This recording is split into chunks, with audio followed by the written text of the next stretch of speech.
하나요? 네. 예. 하나님의 말씀 창세기 1장 27절부터 31절까지 한번 보겠습니다. 예, 봉독해 드리겠습니다. 하나님이 자기 형상 곧 하나님의 형상대로 사람을 창조하시되 남자와 여자를 창조하시고 하나님이 그들에게 복을 주시며 그들에게 이르시되 생육하고 번성하여 땅에 충만하라. 땅을 정복하라. 바다의 고기와 공중의 새와 땅에 움직이는 모든 생물을 다스리라 하시니라. 하나님이 가라사대 내가 온 지면에 씨 맺는 모든 채소와 씨 가진 열매 맺는 모든 나무를 너희에게 주노니 너희 식물이 되리라. 또 땅의 모든 짐승과 공중의 모든 새와 생명이 있어 땅에 기는 모든 것에게는 내가 모든 푸른 풀을 식물로 주노라 하시니 그대로 되니라. 하나님이 그 지으신 모든 것을 보시고 보시기에 심히 좋았더라. 저녁이 되며 아침이 되니 이는 여섯째 날이니라. 예. 창조 마지막 날 이제 여섯째 날에 그 하나님의 창조 사역을 오늘 읽어 드렸습니다. 조금 두 주간을 갖다가 쉬어가지고 연결이 조금 좀 지난 시간에 그 연결을 위해서 공부를 했는데 지금 현재 공부하는 내용은 왜 창세기 내용을 공부하냐면 하늘과 땅에 대한 설명을 지금 하고 있는 중이에요. 그래서 하늘은 무엇이고 땅은 무엇인가를 지금 이제 설명을 하는 거예요. 이 하늘과 땅은 우리 눈에 보이는 파란 하늘 그리고 우리가 딛고 있는 땅을 이야기하는 것이 아니에요. 영어로도 제가 이게 스카이가 아니라 헤븐이라고 했죠. 영어로는 스카이는 물리적인 우주의 공간 그런 것을 말하는데 여기에서는 영어로 번역하면 헤븐이에요. 그러니까 헤븐은 눈에 보이는 저 하늘이 아니에요. 그러니까 하늘이라고 하는 것을 그 하나님은 자연의 소재를 통해서 하나님께서 말씀하고자 하는 그 의미는 이제 다른 거죠. 그리고 하나님께서 그걸 말씀하는 거예요. 지금 저 하늘을 말하는 게 아니라 어떤 그 하늘. 그래서 구약에는 이게 이제 하샤마임 그렇게 했어요. 하라는 거는 그 정관사 그예요. 그리고 신약에서도 하늘 하면은 호우라노스 그러면 그 하늘 그래. 그래서 눈에 보이는 이 하늘 저 하늘이 아니에요. 그 하늘. 그 하나님이 그 하늘 지금 이 보이는 하늘이라 그 하늘. 그러니까 그 하늘이 의미하고 있는 것에 대한 설명을 우리는 이제 알아야죠. 그런데 창세기를 창세기를 강론하는 것을 이렇게 여러 가지 보면 다 이걸 자연계시로 접근을 해요. 이 자연계시로 접근하면은 알 수가 없는 세상을 갖다 우주의 세계를 알 수가 없는 세상을 자연 과학적으로 접근하고 그러니까는 인간은 상상력을 동원하고 시나리오를 쓸 수밖에 없어요. 그런 것들이 그 유튜브 같은 데 굉장히 많이 나오는데 이 모든 것은 예수 그리스도를 알게 하는 것을 목적으로 한 자연 계시예요. 그래서 진짜 알고자 하는 것은 예수 그리스도예요. 자, 그러면 하늘, 땅 이렇게 했는데 지난 시간에 땅에 대해서 제가 좀 설명을 했죠. 그 땅이라는 거는 단순하게 그 이제 이 땅의 흙으로 인간을 지었잖아요. 이게 그리고 이거는 어둠이라 했어요. 혼돈과 공허와 흑암 이렇게 표현된 이 땅, 그거는 결국 이제 인간을 말하는 거예요. 인간. 그리고 이제 세상, 그리고 역사, 시간이죠. 시간. 이런 것들을 품고 있는, 그런 의미를 품고 있는 것이 바로 땅이에요. 그러면 하늘은 뭐냐면은 이거는 인간이 아니라 이거는 하나님이죠. 하나님의 나라. 그리고 세상의 나라가 아니라 하나님의 나라. 그리고 역사나 시간이 아니라 이거는 이제 여기에 그 대척점에 있는 것은 바로 영원이에요. 그래서 이렇게 하늘과 땅을 갖다가 이제 하나님께서는 빛으로 하늘과 땅을 갖다가 이렇게 나누어요. 그래서 창조 사역이 나누는 역사예요.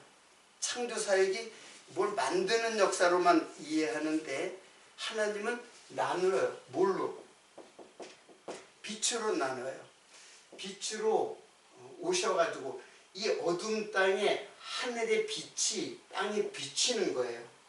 그래서 어두운 땅에 즉 우리들의 마음에, 우리의 어두운 마음, 이 어두운 마음에 빛이 비쳐서 예수 그리스도를, 하나님이신 예수 그리스도를 아는 빛을 우리 마음에 비추셨느니라. 여기에다 지난주에 그 인용했는데 이게 고후 4장 6절일 거예요. 요거 한번 볼까요? 그러면 4장 6절. 고후 4장 6절. 고린도 후서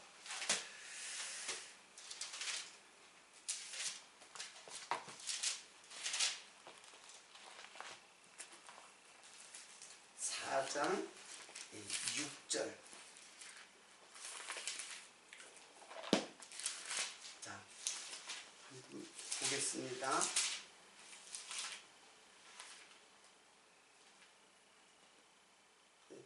박수 쳤어요? 네. 어두운 데서 빛이 비추시리라 하시던 그 하나님께서, 그러니까 어두운 가운데, 저 흑암 가운데 빛이 있으라고 하시던 그 하나님, 그 창세기 하나님이죠.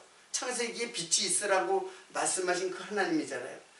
하나님께서 예수 그리스도의 얼굴에 있는 하나님의 영광, 예수 그리스도의 얼굴, 원래 얼굴이라고 하는 거는 이제 구약의 파님이라는 거는 하나님을 계시하는 용어예요. 하나님은 얼굴 없잖아요. 그렇죠. 하나님은 얼굴이 없죠. 영이신 하나님이. 그냥 자기를 드러낼 때 얼굴이라는 단어를 사용해요. 그래서 하나님을, 예수 그리스도의 얼굴에 있는 하나님의 영광을 아는 빛을 우리 마음에 비추셨는다.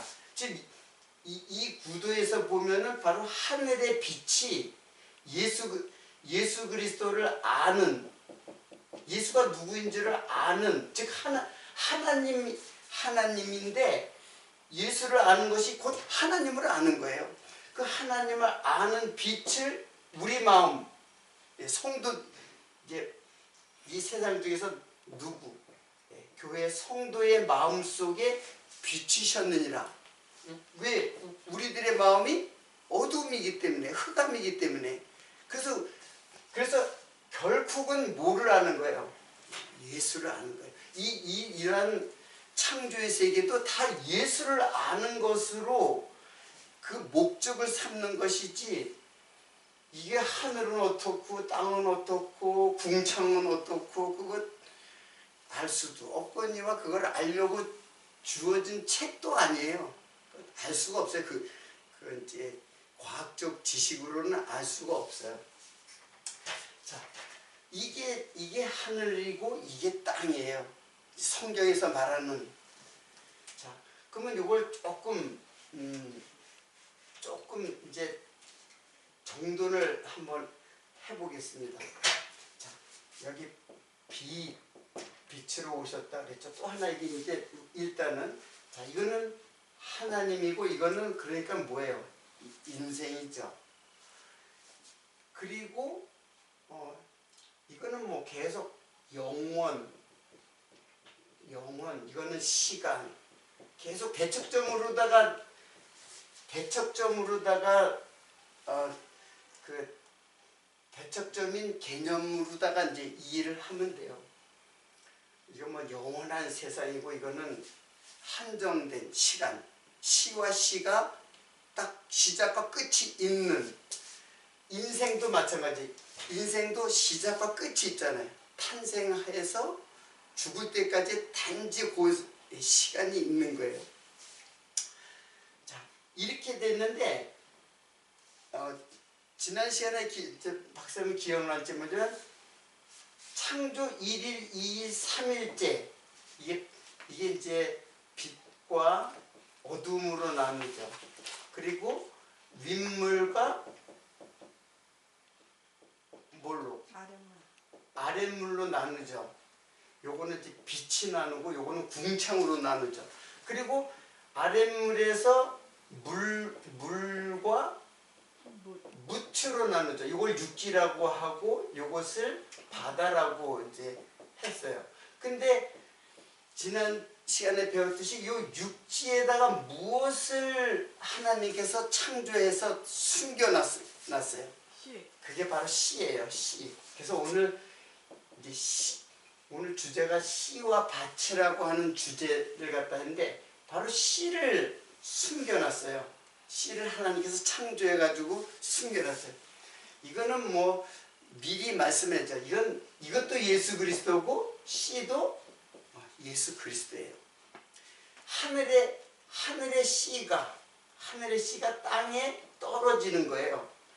이게 뭐냐면 하늘의 씨가 밭에 떨어지는 현상을 지금 설명하는 말씀이에요.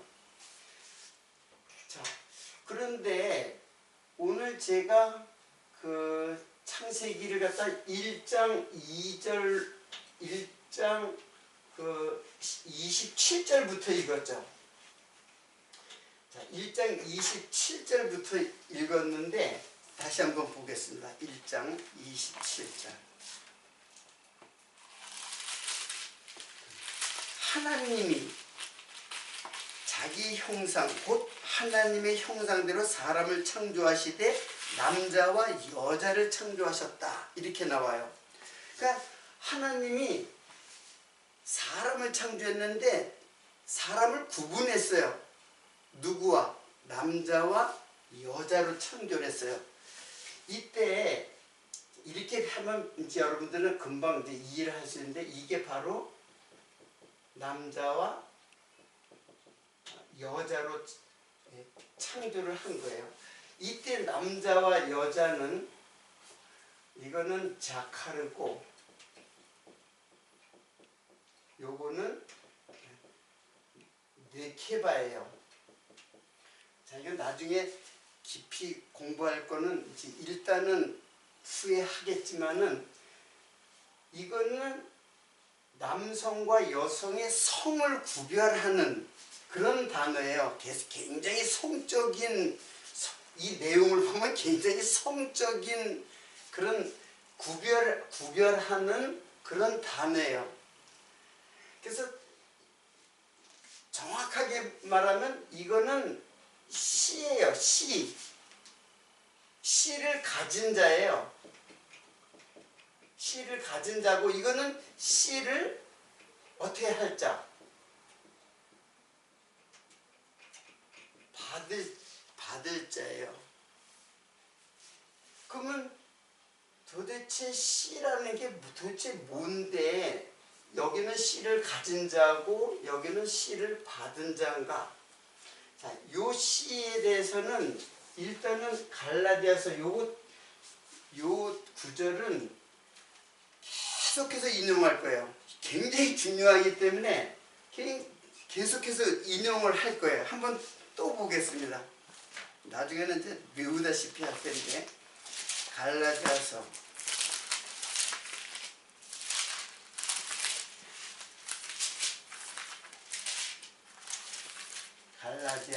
3장 16절 이 약속들은 아브라함과 그 자손에게 말씀하신 것인데 여럿을 가리켜 그 자손들이라 하지 아니하시고 오직 하나를 가리켜 네 자손이라 하였으니 곧 그리스도라. 지금 자손이라고 했는데 이게 지금 갈라디아서잖아요. 근데 구약의 이 아브라함의 사건 이후 아브라함에게는 계속해서 아주 그냥 끊임없이 약속을 해요. 그 약속의 내용이 뭐냐면 자손과 땅이에요. 자손과 땅이에요. 계속 내 자손을 번창하겠다. 그리고 땅을 정복하게 해주겠다. 계속 이 약속을 하는 거예요. 아브라함에게.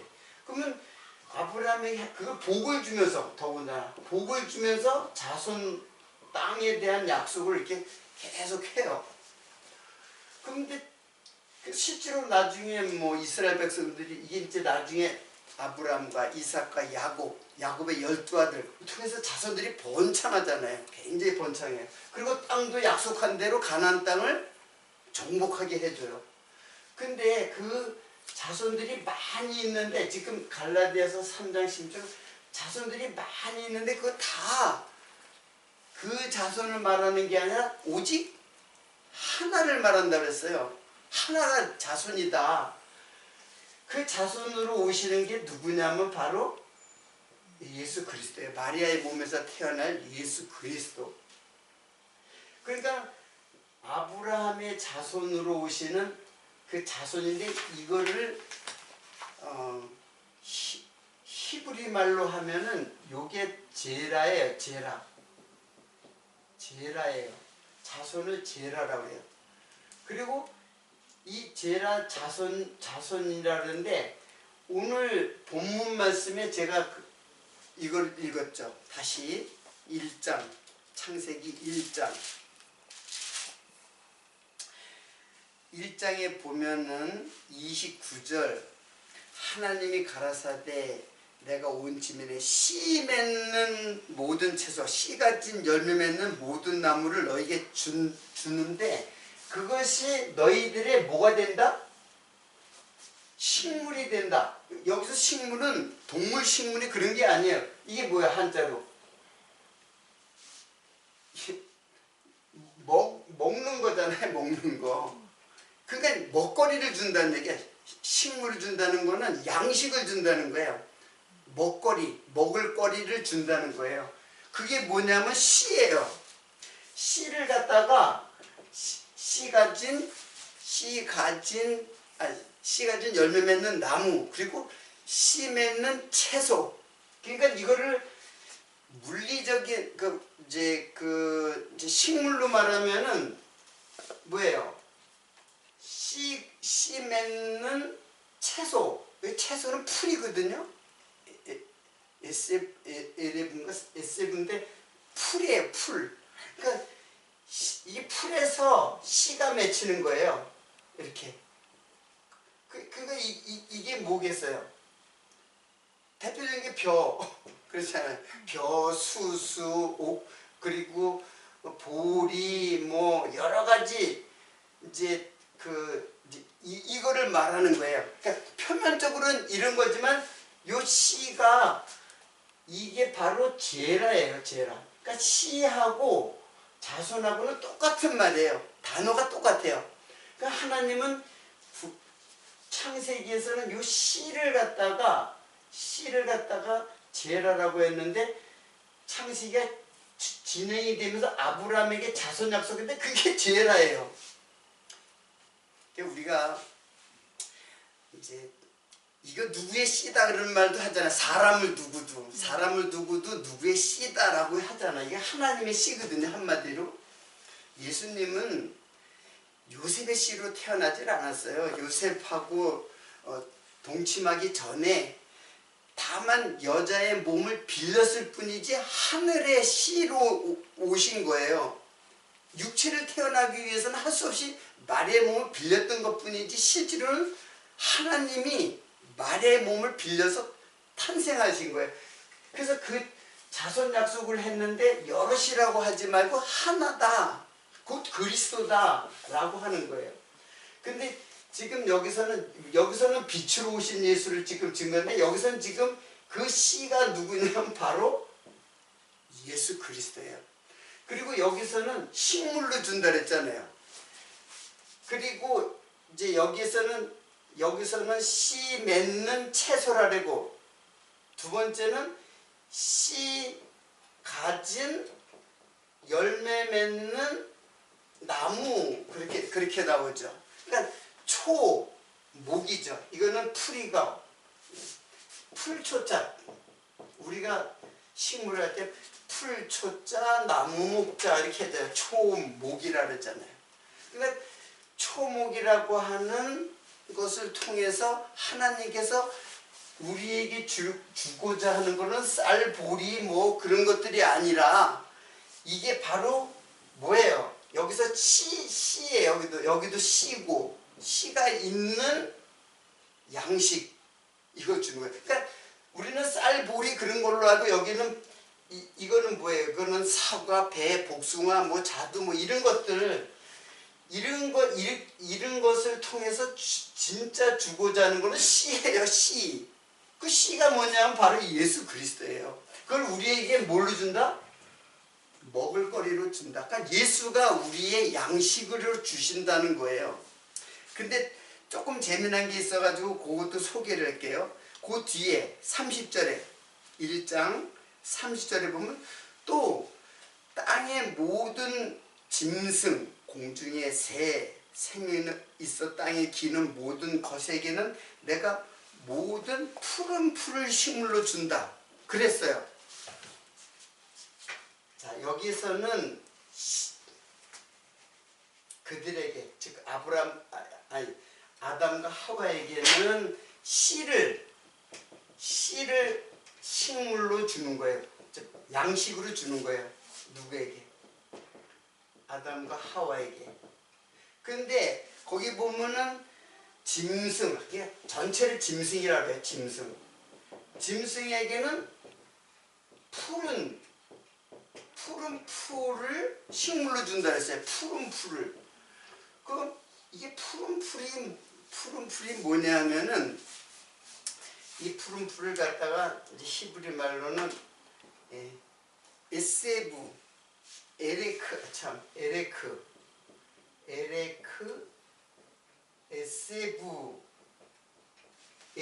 에세부예요. 푸른 풀이에요. 근데 이 풀은 이제 풀이고, 여기에 그 에레크는 무슨 뜻이냐면은 이게 텅빈이에요. 텅빈. 이게 우리는 푸른 풀로다가 이렇게 번역을 했는데 실제로는 텅빈 풀이에요. 텅빈. 그리고 또는 창백한, 텅빈, 이 말의 뜻은 텅빈, 창백한 그런 뜻이에요. 그럼 이게 도대체 무슨 뜻인가? 텅빈, 창백한. 그러니까 뭐가 없는 거예요? 씨가 없는 푸른 풀. 그러니까 씨가 없는 먹거리를 주는 거예요. 그러니까 씨가 없다는 거는 누가 없는 거예요? 예수가 없는 거죠. 그리고 창백하다. 예수의 피가 없으면 창백하잖아요. 피가 없으면. 그러니까 예수의 피가 없는 것, 예수가 없고 예수의 피가 없는 그런 것을 짐승에게는 그걸 준다는 거예요. 그걸 먹거리로 준다, 식물로 준다는 거예요. 그리고 아담과 하와에게는 이 씨를 먹거리로 주는 거예요. 그러니까 이 씨는 지금 누구를 말하냐면 바로 예수 그리스도예요. 그래서 지금 씨로, 하늘의 씨가 밭에 떨어지는 거예요. 땅에 밭에 떨어지는 현상을 지금 말씀하는 거예요. 자, 그러면은, 자, 요거는 이제 이렇게 이해를 할 수가 있겠죠. 근데 이 자카르와 네케바는 뭐냐 하면은 씨를 가진 자예요. 그리고 네케바는 씨를 받을 자. 지금 우리들이 현상적으로 우리가 사람이 이제 남자 여자로 나가기 때문에 여자는 씨를 받을 자고 남자는 씨를 가진 자다. 이제 이렇게 이제 그렇게 이해를 하는 현상적인 것을 통해서 지금 말씀하는 거는 요 씨는 예수 그리스도를 말하는 거예요. 그래서 이게 나중에 이 자카르와 느케바가 나중에는 남편 그리고 요거는 아내로 바뀌어요. 창세기 1장에서는 자카르와 느케바 즉 여기에서는 처음에 오늘 읽었죠. 자카르와 느케바가 나중에는 남편과 아내 이건 단어가 이쉬 그리고 이거는 이샤예요. 아담이 이제 하와를 아내로 삼아가지고 그래서 그때는 남편과 아내라고 표현해요. 그게 뭐냐면 바로 이쉬와 이샤로다가 이제 번역이 돼 있어요. 자, 그러면 이게 뭐냐면 이게 뭐예요? 이게 하늘이에요. 남자가 하늘이고 여자는 밭이에요. 그래서 하늘의 씨가 여자에게 밭에 떨어져서 열매를 맺는 이 현상을 지금 그 식물의 종자를 통해 가지고 설명을 하는 거예요. 실제로 하나님께서 말씀하시는 거는 남편 대신 이게 누구예요?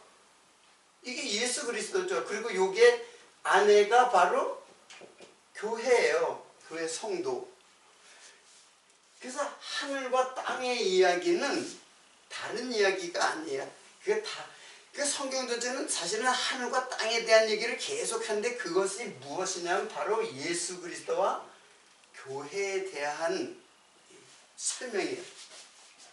여기에 제가 안 썼는데 이것도 한번 에베소서 내가 찾아보고 적을게요. 에베소서 설명하다 보니까 이게 뚜렷할 것 같아서 에베소서 5장 31절입니다. 31절과 32절 이게 이제 남편과 아내에 대한 이제 아내에 대한 설명을 하고 있어요. 다 찾아봤으면 제가 읽겠습니다. 이러므로 사람이 부모로 떠나 그 아내와 합하여 그 둘이 한 육체가 될지니 이 비밀이 크도다. 내가 그리스도와 교회에 대하여 말하노라. 내가 지금 남편과 아내에 대한 지금 이야기를 했는데 이것이 바로 뭐라 했어요? 그리스도와 교회에 대해서 지금 말하는 거지. 지금 남편과 아내 집에 있는 남편 그리고 아내 지금 이 얘기하는 거 아니다 그런 거예요. 이 얘기하는 게 아니라 지금 이 얘기를 하고 있는 것이다. 바울은 그렇게 얘기하는 거예요.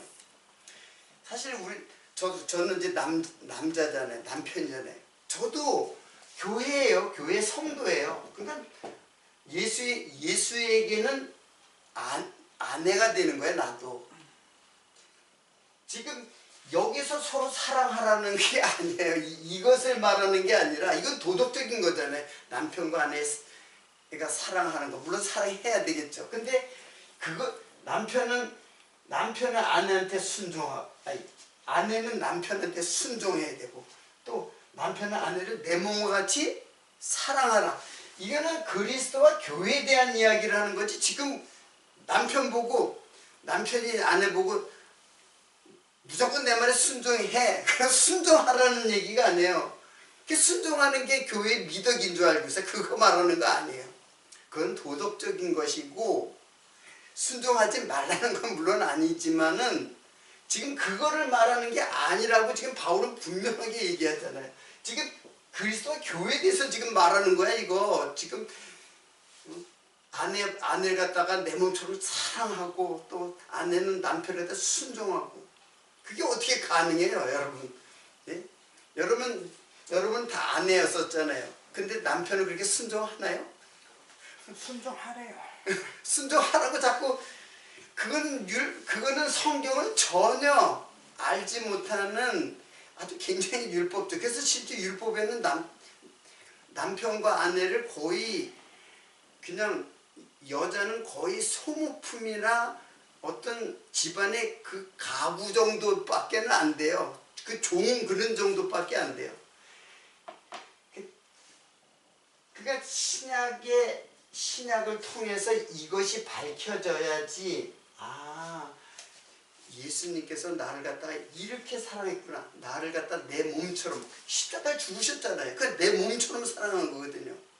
그리고 아내는 그리스도에게 순종. 그 사랑이 나를 갖다가 순종하게 이끄는 말씀이죠.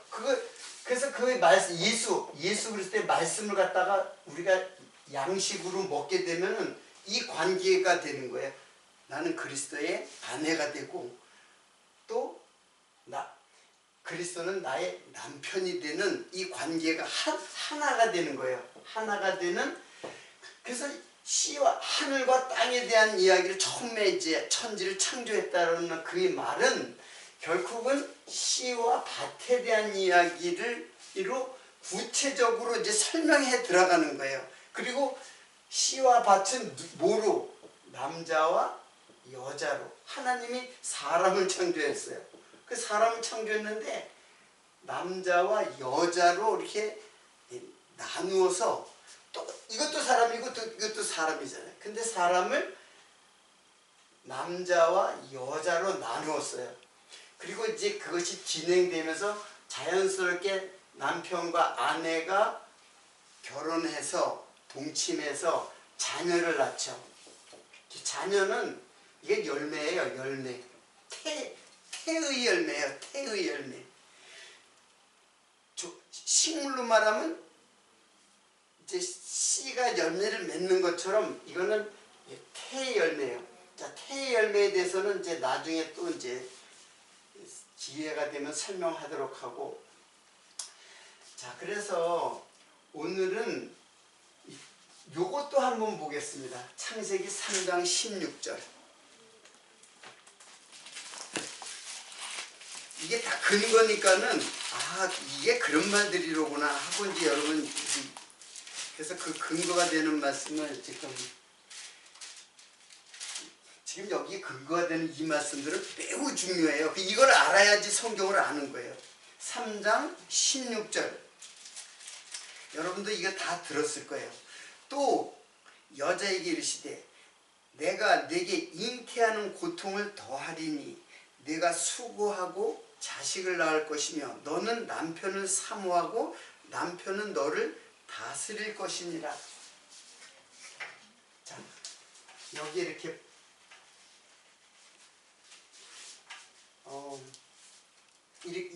여기를 볼까요? 자, 여자는 남편을 어떻게 해야 돼요? 사모하고, 그리고 남편은 너를 어떻게 한다 했어요? 다스릴 것이니라. 이거는 지금 약속이에요. 약속. 무슨 약속이냐면은 하나님이 따먹지 말라고 한 선악과를 따먹고는 하나님이 저주를 해요. 누구를 저주하면 일단 땅부터 저주해요. 땅은 엉겅퀴하고 가시덤불이 무성하게 자라게 땅을 저주하고, 그리고 뱀을 저주해요.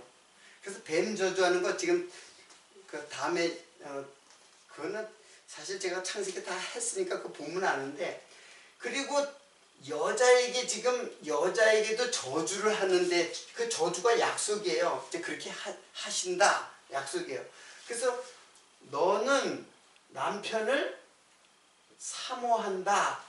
그리고 남편은 너를 다스릴 것이니라. 이런 이런 저주의 약속을 해요. 근데 이 사모가 뭐냐면 이게 테슈카예요. 테슈카. 자, 그러면 이 테슈카가 사모라고 사모한다라는 말로 이제 번역이 됐지만 이 테슈카는 목마르다라는 뜻이에요. 목마르다. 그러니까 갈망한다는 뜻이에요. 갈망한다. 목마르게 갈망한다. 근데 그걸 사모하다라는 말로 번역이 된 거예요. 이게 단어는 테슈카예요. 다스린다는 말은 제가 이거 안 적었는데 하여튼 이거 되게 라반가 그럴 거야. 하여튼. 자, 일단 제가 요거를 왜 설명하냐면 테슈카는 목마른다는 얘기예요. 그래서 여자는 남자를 목말라 하게 돼 있어요. 근데 이 목말라 하는 게 갈망하는 거예요. 근데 이걸 이제 여자는 남자를 사모한다, 사모할 것이요. 그렇게 된다는 거예요. 사모하게 된다는 거예요. 그럼 여러분, 이게 무슨 의미 같아요? 왜 사모하겠어요, 남자를? 왜 목말라 하겠어요? 남자가 예수 그리스도. 그거는 이제, 이거는 여자가 남자의 씨를 받겠다는 거예요. 무슨 말인지 알아요? 그래서 목말라 하는 거예요. 여자가 남자를 사모하는 거는 씨를 받기 위해서 목말라 하는 거예요. 지금 이게 굉장히 육체적인 성적인 표현 같지만 사실은 뭐를 말하는 거예요? 말씀을 사모하는 거예요. 이게 지금 뭐예요? 교회잖아요. 교회가 예수의 말씀을 사모해서 말씀이 내 안에서 잉태하게 되면은 이게 열매를 맺히게 되는 거거든요. 남자의 씨를 받으면 열매를 맺는 거예요. 그리고 남자는 여자를 다스릴 것이냐, 통치한다는 거예요. 통치. 다스린다는 말은 통치한다는 거예요. 근데 성경에서 통치한다는 말은 어떻게 번역이 되기도 하냐면 섬기다라는 말로도 번역이 돼요. 이게 이제 신약에 오면은 그 바실레이아인데 이거는 그러니까는 남자가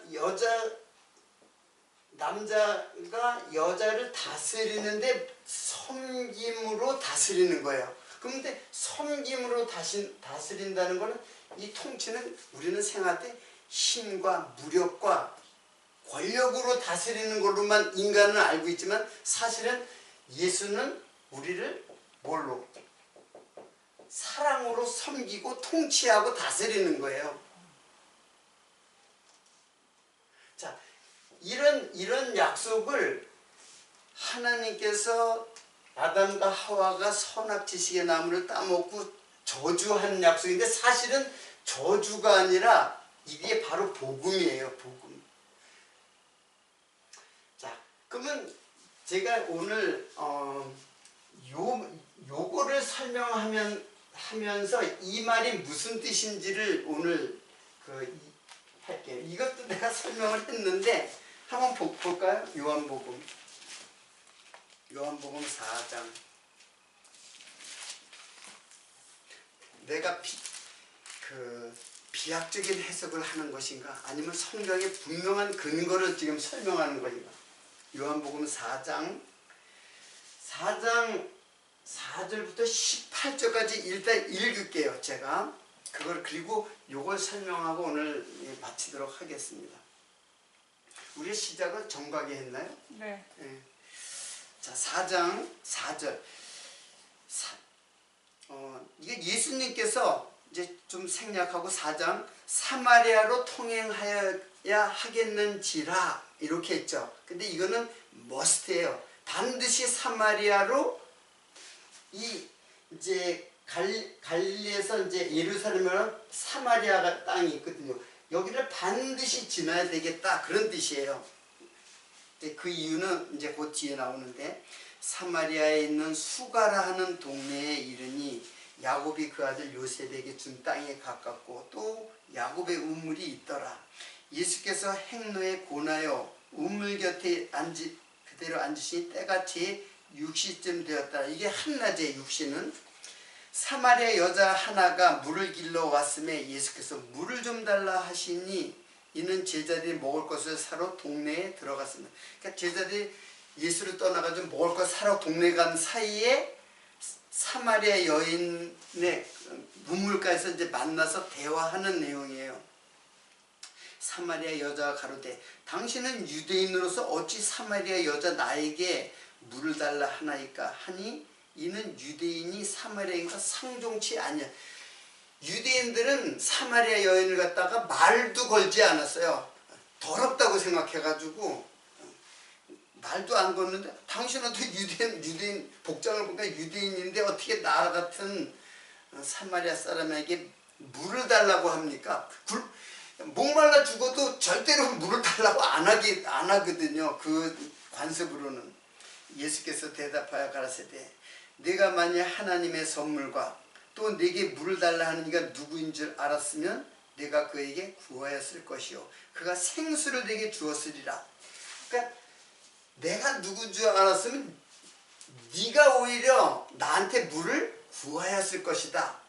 내가 지금 너한테 물을 달라고 하는데 내가 누군 줄 알면 네가 나한테 생수를 달라고 했을 것이다. 이제 그렇게 말하는 거예요. 그러니까 11절에 여자가 가로되 주여 물 그릴 그릇도 없고 이 물은 깊은데 어디서 이 생수를 얻겠삼나이까.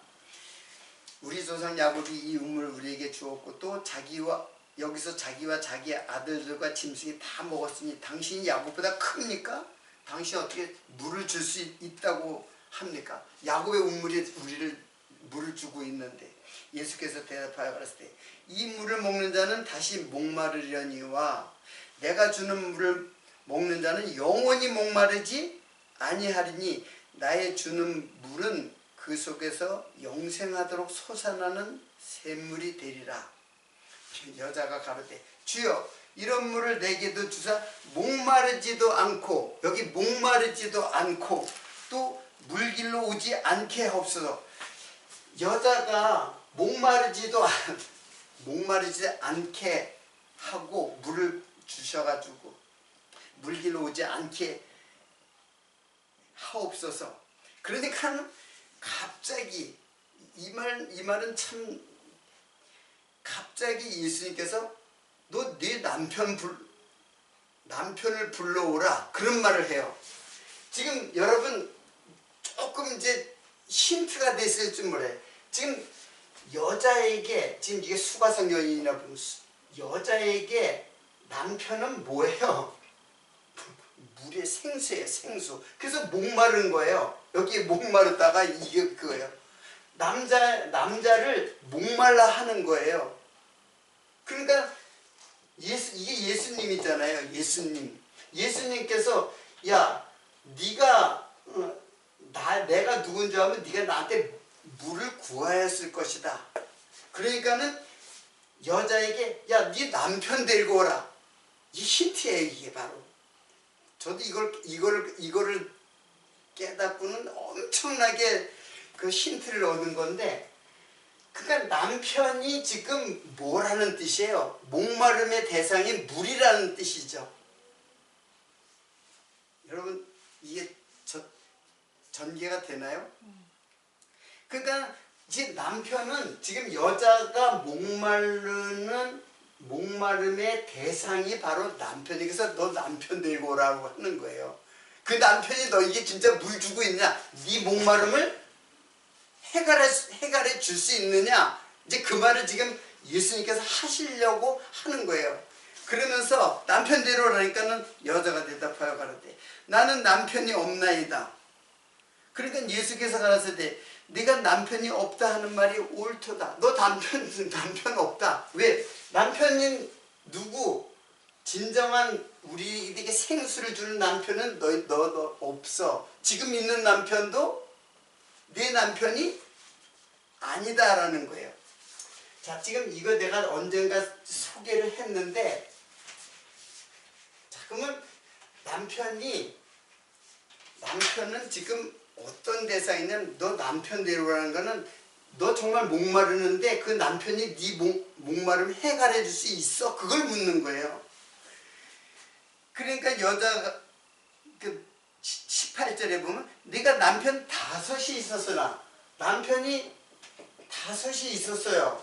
근데 그 5이 있었으나 지금 있는 자도 내 남편이 아니, 내 말이 참되다. 그러니까 네가 남편이 5이 있었어.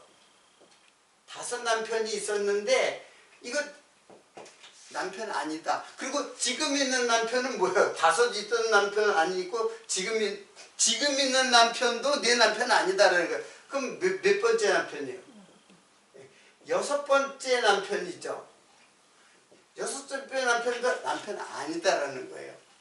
자, 이거는 제가 이거는 해석을 한 건데, 이거는 율법을 말해요. 5은 항상 율법이에요. 모세 오경. 그 율법의 남편.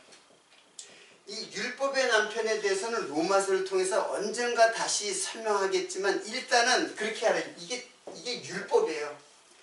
율법은 계속 충성을 해야죠. 충성을 해야 되는데, 하나라도 충성을 하지 않으면 그 대가를, 심판을 받게 돼 있어요. 율법은 다 지켜야 돼요. 근데 하나라도 안 지키면 그 율법의 심판을 받게 돼요. 그런 남편이에요. 율법 남편이에요. 로마서에 보면 남편으로 표현돼서 율법이. 그리고 지금 있는 남편도 내 남편 아니다. 그래서 넌 남편 없다는 말이 네 말이 맞다. 6번째 남편은 뭐예요? 6이라는 거는 이게 짐승이거든요. 짐승의 숫자예요. 계시록에 보면 짐승의 숫자에 666이라는 짐승의 숫자예요. 그 짐승의 숫자는 이건 사단이죠. 사단. 이 율법주의도 안 되고 지금 이 5 남편을 버리고 또 새로 얻은 남편은 더, 이게 마귀야, 마귀. 짐승 마귀의 사단이에요. 사단은 우리를 갖다 마음대로 끌고 가는 존재란 말이에요. 그러니까 남편이라고 하는 존재는 사단이 될 수도 있고 예수가 될 수도 있어요. 그래서 이게 다 너 남편. 그래서 네가 남편 없다는 말이 옳다. 지금 남편도 내 남편 아니야. 그러면은 지금 남편은 누구를 말하는 걸까요? 지금 남편은. 자, 5번째 남편도 아니고 5 남편도 아니고 6번째 남편도 아니고, 그럼 몇 번째 남편이에요? 지금 7번째 남편은 누구예요? 내가 진짜 너의 남편이야. 그리고 내가 네 목마름을 해결해 줄 수 있는 진정한 생수가 돼. 생수야. 이거 먹어야지 네가 살아. 이 남편 만나야지만 네가 영원한 생명을 얻을 수 있어. 그래서 지금 요 말을 갖다가 지금 통해 가지고 지금 요한복음을 이해할 수 있는 거예요. 왜 갑자기 그러니까 이거에 대해서 갑자기 남편을 데려오라 그러니까는 이 문맥이 서로 연결이 안 되니까는 이걸 해석을 못 하는 거야. 갑자기 왜 남편 데려오라 그랬지? 예수님은 여자가 남편이 있고 없는 거 다 안다. 뭐 그런 식으로만 해석을 해요. 그게 아니고, 진정한 여자에게 목마름을 해결해 줄 수 있는 남편. 이거는 성적인 표현 같지만 이 케슈카라는 말은 굉장히 성적인 표현이에요. 남편을 지금 쉽게 말하면 뭐예요? 아기를 갖고 싶어가지고 씨를 받으려고 목말하는 그런 표현이거든요. 이게. 그렇지만 그런 육체적인 것을 말하는 것이 아니라 이게 바로 이 수가성 여인을 통해서 알려주는 뭐예요? 내가 생수다. 내가 생명을 주는 물이다 하는 것을 알려주기 위해서 남편이라는 것을 갖다가 여기에 소재로 삼는 거예요. 여기 이게 남편이죠. 남편과 아내. 자, 그래서 오늘은 이 씨와 밭은 이게 바로 하늘의 씨고 이건 땅의 밭이에요. 땅의 밭 이게 예수 그리스도고 예수 그리스도의 씨가 땅에 떨어져 나에게 떨어져서 열매를 맺는 이 현상을 지금 표현한 것이 씨와 밭의 얘기예요. 그래서 오늘은 제가 이제 하늘과 땅에 대한 설명을 지금 전개해 나가는 거거든요. 그래서 오늘은 씨와 밭으로 그 말씀을 그리고 이 씨는 바로 남자와 여자로 그리고 결국에는 예수 그리스도와 교회로 이렇게 설명을 전개해 가는 거예요. 더 자세하고 더 심층적으로 우리가 이해할 수 있도록. 그러니까 창세기는 결국 예수 그리스도와 나에 대한 이야기를 하는 거지 그게 하늘과 땅을 창조했다는 얘기가 아니에요. 자, 오늘은 제가 뭐 설명 다 했죠. 요거 하나는 그냥 읽어보면 돼요. 요거 하나만 그냥 제가 읽어드릴게요. 읽어드리면 여러분 이제 자, 찾지 말고 비와 눈이 하늘에서 내려서는 다시 그리로 가지 않고 이게 말씀이거든요. 비와 눈이 하늘에서 내려서 다시 그리로 가지 않고 토지를 적시어서 싹이 나게 하며 열매를 맺게 하며 파종하는 자에게 종자를 주며 이 종자가 바로 제라예요. 먹는 자에게 양식을 줌과 같이 내 입에서 하나님의 입에서 나가는 말도 헛되이 내게로 돌아오지 아니하고 나의 뜻을 이루며 나의 명하여 보낸 일에 형통하리라. 즉 예수께서 하나님의 말씀으로 이 땅에 내려와서는 반드시 열매를 맺어서 하나님의 뜻을 이루신다라는 것이 이사야의 그 예언입니다. 오늘 말씀을 마치면서 우리 밭으로 이 땅에 창조된 우리에게 반드시 생명의 씨가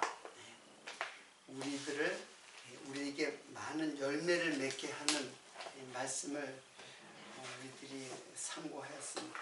이 말씀이 여러분의 마음속에 정말로 하나님의 말씀이 내 마음속에서 열매를 맺는 귀한 말씀이 되기를 바라면서 오늘 말씀 마치도록 하겠습니다.